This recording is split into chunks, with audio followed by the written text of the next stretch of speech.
गोरखनाथ गुंजाळ, मूळ राहणार संगमनेर तालुका, संगमनेर जिल्हा अहमदनगर. सध्या मी नवी मुंबई येथे आहे. मी आणि माझी पत्नी आम्ही दोघेही नवी मुंबई पुणे जिल्ह्यात कार्यरत आहोत. आम्हाला सध्या राहिला कुठे आहे? कळंबोली, नवी मुंबई. हा बरं बोल. मागील वर्षी पुण्यतिथीला मी आणि माझी पत्नी येऊन बाप्पांचा आशीर्वाद घेतला. आम्हाला 2 मुली आहेत. पोलीस मध्ये तुम्हीच आहेत का? माझी पत्नी आणि मी आम्ही दोघेही पोलीसमध्ये आहोत. बोलवा ना, आलं ते. आज नाही आले. बरं. मुलासाठी आम्ही आशीर्वाद घेतला होता. आम्हाला 2 मुली आहेत.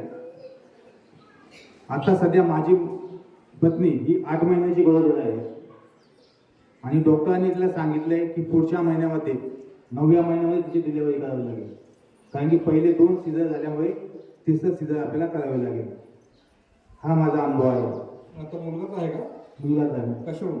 आपण आशीर्वाद दिलेला आहे. बघा कॉन्फिडन्स. तो सांगतो मी कळंबोली पोलीस स्टेशन या ठिकाणी नॉनव्हेज खात नाही. माझी मिसेस मुलगी वगैरे खातात, पण घरामध्ये मी कोणालाही नॉनव्हेज खाऊन देत नाही. अधिक मासामध्ये इथून वारी केल्यानंतर आम्ही घरी गेलो. दोन्ही मुली आजारी पडल्यामुळे, सर्दी झाल्यामुळे मी त्यांना सूप मागवलं मित्राच्या हॉटेलमधून. मित्र गावी गेले असल्यामुळे त्या वेटरने व्हेज ऐवजी नॉनव्हेज सूप पाठवलं. ते खाल्ल्यानंतर मिसेसला कळालं की नॉनव्हेज आहे.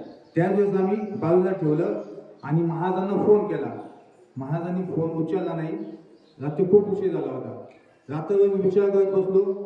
सकाळी महाराजांनी 6 वाजता मला फोन केला, तो फोन मी घेतला नाही. पुन्हा महाराजांना 10 वाजता फोन केला. महाराजांना बोललो चुकून नॉनव्हेज खाल्लं गेलं आहे, आपण तर 11 वाजता होईपर्यंत नॉनव्हेज खायचं नाही असं सांगितलेलं आहे. महाराज बोलले मी आज मुंबईला येतोय आणि रात्री तुमच्या इथं मुक्कामी थांबतो, मुक्कामासाठी तुमच्या इथं येतोय. म्हणजे माझं मागील जन्माचं काहीतरी पुण्य असणार आहे की महाराजांना न बोलवलं माझ्या इथे मुक्कामी आलेले. आणि मी आज ड्युटीवर जाताना सुद्धा सकाळी किंवा रात्री आम्हाला 12-24 तास ड्युटी असते. मराठा आरक्षणात जेव्हा मोर्चा चालू होता, बाप्पांना मी एवढंच बोललो की मला वारीला यायचंय. आणि झरांगे पाटलांचा मोर्चा हा पुन्हा पास केलं होतं. लोणावळ्यामध्ये मोर्चा होता, आमच्या सुट्ट्या पूर्ण बंद होत्या. बाप्पांनी मला एवढी ताकद दिली की मी कंटिन्यू 36 तास ड्युटी करून वारीसाठी इथे आलो.